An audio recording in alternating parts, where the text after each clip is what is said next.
కుమారి aunty దగ్గర ఉన్నాం. నిన్న ఏం జరిగింది ఏంటి అసలు ఆంటీ ఎక్కడి నుంచి వచ్చారో ఏంటి అనేది మొత్తం క్లియర్ కట్ మనం తెలుసుకున్నాం. హాయ్ ఆంటీ, బాగున్నారా ఆంటీ? ఆంటీ ఫస్ట్ బాగున్నా ఆంటీ. అంటే మీరు ఫస్ట్ ఎక్కడి నుంచి వచ్చి మీరు ప్రాపర్ హైదరాబాద్ లేకపోతే ఇంకెక్కడన్నా ఉంటారు? గుడివాడ అంటే గుడివాడ నుంచి ఇక్కడికి వచ్చారా? ఎన్ని ఇయర్స్ అయింది అంటే ఇక్కడికి వచ్చి? మేము 2009లో వచ్చాం. 2009 నుంచి 2009 నుంచి ఇక్కడే ఉన్నారండి. అంటే ఇది అక్కడ ఫుడ్ ఎన్ని ఇయర్స్ నుంచి రన్ చేస్తున్నారు? 2011 నుంచి. 2011. ఈ 9 నుంచి ఏం చేస్తారంటే మీరు నార్మల్ గా ఇక్కడ ఫుడ్ బిజినెస్ ఏదైనా చేశారా లేకపోతే? 2009లో వచ్చి మిషన్ కుట్టేదాన్ని. అట్లా సింగర్ హేమచంద్ర ఉన్నారు కదా, వాళ్ళ ఇంట్లో వంట చేసేదాన్ని. ఓకే ఓకే, వంట చేసేవారా? Okay okay. అక్కడ ఫుడ్ పెట్టాలని ఎలా థాట్ ఎలా వచ్చిందంటే? అంటే అంకుల్ ఆటో తోలేవారు. ఆటో తోలటం వల్ల ఇక అట్లా కొంచెం కిరాయిలు ఉండట్లేదు అని అంటే ఇక్కడ రంగమ్మ ఆంటీ అని ఆవిడ పెట్టించడం జరిగింది. ఓకే, అక్కడ నుంచి ఇక ఫుడ్ ఇంకా కంటిన్యూ అవుతుంది. అక్కడి నుంచి కంటిన్యూ అవుతుంది. అది నార్మల్ గా ఇది చాలా మంది అడిగే క్వశ్చన్ ఏంటంటే ఫుడ్ మీ దగ్గర ఎందుకు అంత టేస్ట్ ఉంటుంది అని, ఎందుకు అంత ఇది నార్మల్ గా ఫుడ్ టేస్ట్ లేకపోతే అంత మంది రారు మీ దగ్గరికి. టేస్ట్ ఉండడం వల్లే ఉంది ఇది. అసలు నార్మల్ గా ఏ రెసిపీ అని ఏం కలుపుతారు నార్మల్ గా? ఇంట్లో చేస్తే చేస్తాను. ఇంట్లో చేసి అలా చేసుకుంటాం. అలాగే. Okay okay. అంటే అసలు మెయిన్ క్వశ్చన్ ఏంటంటే అసలు నిన్న ఏం జరిగింది? పోలీసు రావడానికి కారణం ఏంటి అసలు? ఎందుకంటే ఎవరైనా కంప్లైంట్ ఇచ్చారా లేకపోతే పోలీసు ఆ క్రౌడ్ ని చూసి పోలీసే, అది ట్రాఫిక్ ని చూసి పోలీసే మీ దగ్గర రావడం జరిగింది అసలు? మేము వెళ్ళేటప్పటికి, వ్యాన్ వెళ్ళేటప్పటికైతే ట్రాఫిక్ వాళ్ళు ఉన్నారు అక్కడ.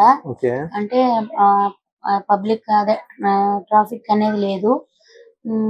కానీ నాది మాత్రం ఆపారు. మీది ఒక్కటే ఆపారు? ఎందుకని? మీకే ఎందుకు? చుట్టుపక్కల అన్ని షాప్స్ ఉన్నాయి కదా, అన్ని షాప్స్ మీదే ఎందుకు ఆపారు? అన్ని ఎందుకు ఆపలేదు? Okay okay okay. మీకు ఎవరైనా మీ మీద ఎవరు కంప్లైంట్ ఇవ్వలేదు? ఐ మీన్ అలాగా? అది కూడా తెలీదు, వివరం తెలీదు. అంటే ఎవరైనా పోలీసు వాళ్ళు అంటామైతే మీరు మీ వల్ల ఇంకొకళ్ళు సఫర్ అవ్వకూడదు కదా, అట్లాగా అందరం కంప్లైంట్లు వస్తున్నాయి, ఇట్లా పబ్లిక్ అవుతుంది అని చెప్పారు. ఇంకా స్టాల్ పెట్టొద్దు అన్నారా? అంటే ఇట్లా క్రౌడ్ ఇది ఉంటే కనుక మీ షాప్ తీసేస్తాను అన్నారు. క్రౌడ్ ఉంటే షాప్ తీసేస్తాను, మీ షాప్ తీసేయాల్సి వస్తుంది అన్నారు. Okay okay. పోలీసులు ఆ మాట చెప్పగానే ఎన్ని అవర్స్ కి సీఎం రేవంత్ రెడ్డి గారు స్పందించడం జరిగింది? అట్లా జరిగినాక 24 hours కూడా అవ్వలేదు. 24 hours అవ్వలేదు. ఓకే, అవ్వలేదు. తొందరగానే. How you feel? ఎలా ఫీల్ అయ్యారండి సీఎం గారు?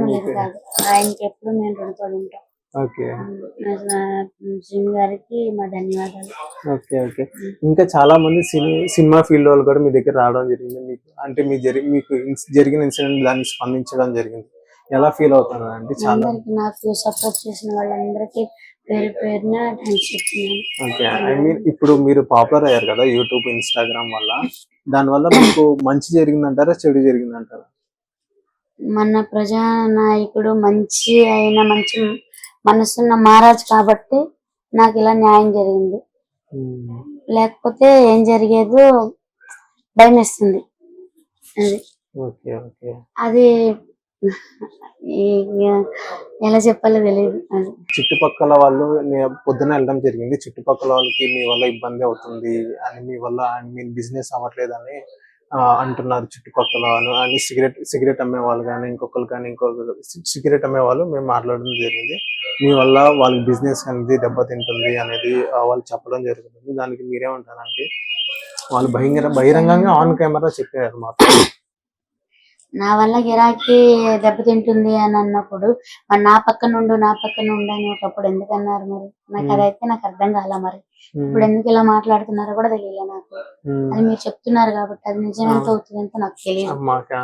కానీ మరి మీరు నిజం చెప్తున్నారు అబద్ధం చెప్తున్నారో నాకు తెలియదు. కానీ వాస్తవం అయితే నన్నైతే నా పక్కన ఉండు అంటారంటే, నువ్వు ఉంటే మా పక్కన వాటర్ బాటిల్స్ వెళ్తాయి, గిరాకీ అవుతుంది, వచ్చిన జనం కొత్త వాటర్ బాటిల్స్ అవి కొనుక్కుంటారు, మా పక్కన ఉండని రీసెంట్ గా కూడా కొంచెం గొడవ కూడా అయ్యింది. అంటే కొంచెం ప్లేసులు చేంజ్ అయినప్పుడు అంటే ఇద్దరు చాయ్ బడ్డీకి మయాన్ని ఉండేటప్పటికి, అంటే ఆ పక్కన ఫుడ్ ఈ పక్కన ఫుడ్ ఉండేటప్పటికి కొంచెం ఎవరి జనం ఏంటనేది తెలియక కొంచెం వాటర్ అంటే ఒకళ్ళ దగ్గర ఒకళ్ళ పబ్లిక్ కి తెలియదు కదా అలా అవును. హ్యాండ్ వాష్ చేసుకునేటప్పుడు అవును. అలా ఏదైనప్పుడు కొద్దిగా కొంచెం చిన్న చిన్న గొడవలు అయినప్పుడు ఇక ఇట్లా ఏదైతే అది కొంచెం జిహెచ్ఎంసీ వాళ్ళు కొద్దిగా వెనక పెట్టుకోమన్నారు ఓకే. స్టాల్స్ అన్ని ఇటు ఫుట్పాత్ మీద ఇది లేకుండా వెనక్కి జరుపుకోమని చెప్పడం జరిగింది. అలా వెనక్కి పెట్టుకునే ప్రాసెస్ లో ఆ రేకులు అనేవి అడ్డం ఉన్నాయి కాబట్టి అంటే చాయ్ బడ్డీలన్నీ అటు లోపలికి వెళ్ళిపోతే మరి ఎటు మూలకైపోయి కనపడదని వాళ్ళ వానర్ అంటే ఆవిడ కాదు వానరు వాళ్ళ వానరు కిరాయికి ఉంటున్నారు వాళ్ళు. అంటే వాళ్ళ అబ్బాయి ఉన్నప్పుడు వాళ్ళ అబ్బాయి నడిపించుకునేవాడు. వాళ్ళ అబ్బాయి చనిపోయాడు. చనిపోయినాక ఆవిడ పరిస్థితి కొంచెం బాగాలేదు. మరి ఆవిడకి అదే ఆధారంగా దీని మీద ఏదో అవ్వాలి. అందుకోసమని ఇక ఆవిడ కూడా కొద్దిగా ఆరోగ్యం బాగోదు. అందుకోసమని వాళ్ళు కిరాయికి ఇచ్చుకున్నారు. వాళ్ళు నడిపించుకుంటున్నారు. అయితే అప్పుడు ఆవిడ నాకు అడగడం జరిగింది, మీరు ఎలా ఉండండి నా పక్కన ఉంటే మా బాబ్జీ ఇట్లా నువ్వు రేకుల పక్కకి వెళ్ళిపో, మేమేమో ఇటు ఉంటాము, ఇట్లా ఉంటే మరి ఇదిగా ఉంటది నీకంటే ఇటు రేకుల ముందులకైనా ఇటు వెళ్ళిపోతారో పక్కకుంటావు, అప్పుడు ఎక్కడ ఇది అనేది తెలియదు అని చెప్పి అన్నారు. ఇక సరే ఇక మాకు కూడా అటు కూడా చాయ్ పడ్డ అటు కూడా ఇట్లాగ ఎలాగో గొడవ అవుతుంది కదా వాటర్ గురించి, అదే ఓ పక్కకుంటే ఏది ఉండదు అని చెప్పి జరగటం జరిగింది. కానీ అప్పుడు ఈ పక్క చాయ్ పడ్డే వాళ్ళు ఎందుకు జరగాలి, అట్లా ఎందుకు ఇది చెయ్యాలి అని చెప్పి అంటే వాళ్ళు కూడా కిరాయికి అయితే వాళ్ళు అన్నారు. అంటే ఆవిడ కొంచెం వయసు అయిపోయింది రంగమ్మ గారు, నాకు వాటర్ పెట్టించింది ఆవిడ. ఇంకా వాళ్ళేమో ఇక కిరాయి ఆంటీ వాళ్ళు ఉంటేనే మేము కడతాము, వాళ్ళు ఉంటే మాకు వాటర్ బాటిల్స్ వెళ్తాయి, అట్లా ఇది జరిగింది. అంటే మేము మయాన్ ఉంటే అటు ఇటు ఇద్దరికి జరిగేది గిరాకీ. ఇప్పుడు నేను పక్కకు వచ్చేసినాక వీళ్ళకే జరిగేది గిరాకీ. అంటే ఇప్పుడు ఈ మీడియా ఇది పేపర్స్ బాగా ఎక్కువైపోయారు. దీని వల్ల కొంచెం ఎక్కువ ఇదవుతుంది, లేకపోతే అంత ఇది ఉండేది కాదు. ఇక దాని వల్ల ఇట్లా ఇదవుతుంది. కాకపోతే అప్పుడు నా పక్క నుండి అని గొడవ పడుకునేవాళ్ళు వాళ్ళు. అంటే గిరాకీ ఎక్కువ అవుతుంది. ఇప్పుడు అది వాళ్ళ మనసుకే వదిలేస్తున్నాను. అంటే అక్కడ మీ దేవుని పూజ పక్కన అక్కడ రేవంత్ రెడ్డి గారి ఫోటో పెట్టారు. చెప్పాను కదా ప్రతి వీడియోలో చెప్పాను, మా ఇంటి దేవుడు ఆయన. జై రేవంత్ అన్న, జై కాంగ్రెస్.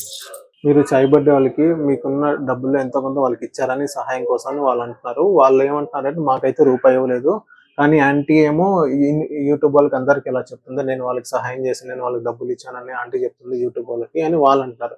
నాకు ఒక్క రూపాయి కూడా ఇవ్వలేదు, ఆంటీ ఎంత ఇచ్చారు ఏంటి అనేది అది అబద్ధం. నేను వాళ్ళకి డబ్బులు ఇవ్వడం వింటున్నానా, అది అబద్ధం. వాళ్ళు డబ్బులు ఇచ్చారని యూట్యూబ్ వాళ్ళు చెప్పారంట. మీరు నేను ఎందుకు చెప్తాను, వాళ్ళకేమో అసలు నిత్యానికి ఆడ బతుకు వాళ్ళది, నా బతుకు నాది. అదే అంటున్నా, యూట్యూబ్ వాళ్ళకి అదే చెప్తున్నా, దయచేసి అందరికీ కూడా ఉన్నది ఉన్నట్టు ఇచ్చేయండి, లేనిది ఉన్నట్టు మాత్రం క్రియేట్ చేయొద్దు. దీని వల్ల ఎన్ని ప్రాబ్లమ్స్ వస్తున్నాయి అనేది అర్థం చేసుకోండి. కొంతమంది నిజాయితీగా వర్క్ చేస్తున్నారు, కొంతమంది అది మీ నోటితో మీరే ఒప్పుకోవాలి. అవునా కాదు? అది మీ దాంట్లోనే అవాస్తవాలను పుట్టించి నిజాయితీగా ఉండే వాళ్ళని కూడా బ్లేమ్ చేస్తున్నారు. అది ఒకళ్ళు తప్పు చేస్తే అది అందరికి, ఇప్పుడు 1000 చూపిస్తే మన వైపు 4000 చూపిస్తున్నాయి. అవునా? ఒకళ్ళు చూపిస్తే మిగతా వాళ్ళందరూ ఇది అవ్వాలి కదా. ఇంకోటి ఏంటంటే మోస్ట్ వైరల్ అయిన ఒక వీడియో మీది 1000 అయింది, 2 లివర్లు ఎక్స్ట్రా. అది అక్కడ ఏం జరిగిందంటే 2 లివర్లు ఎందుకని అసలు చాలా ఇది మోస్ట్ వైరల్ వీడియో అసలు అదే నాకు ఇక్కడ దాకా తీసుకొచ్చింది. ఇంత వైరల్ అయిపోవడానికి గల కారణం అది మీకు ప్లస్ అయిందంటారా మైనస్ అయిందంటారా ఆ వీడియో అనేది? అదైతే నేను ఒకటే చెప్తా, మన రాష్ట్రపతి గౌరవనీయులైన ముఖ్యమంత్రి గారు పెద్ద మనసు ఉండబట్టి మరి నాకు ఇలా న్యాయం జరిగింది. లేదంటే అది మీరే ఆలోచించుకోండి. మీరు చేసిన కొంతమంది పని వల్ల నా ఇది ఏమయ్యేదో మీరే ఆలోచించండి. నేను అది కూడా మొత్తం అందరినీ అంటలే, 10% ఉన్నారు అలా చేసేవాళ్ళు, నిజాయితీగా చేసేవాళ్ళు 90% ఉంది. వాళ్ళకి నేను చేతులెత్తి దండం పెడుతున్నా వాళ్ళకు కూడా. ఎందుకంటే ఆ పబ్లిక్ ఉండటం వల్లే మేము బతుకుతున్నాం. ఇవాళ ఇది వరకు 13 షాపులు ఉండేవి, ఇవాళ 35 షాపుల బతుకుతున్నాం. అంటే ఆ పబ్లిక్ ఉండబట్టే బతుకుతున్నాం. ఎవరైనా సరే పబ్లిక్ లేనిదే ఎక్కడైనా ఎవరు వ్యాపారం చేయలేరు. అవునా? ఆ పబ్లిక్ సపోర్ట్ ఉంటేనే ఎవరైనా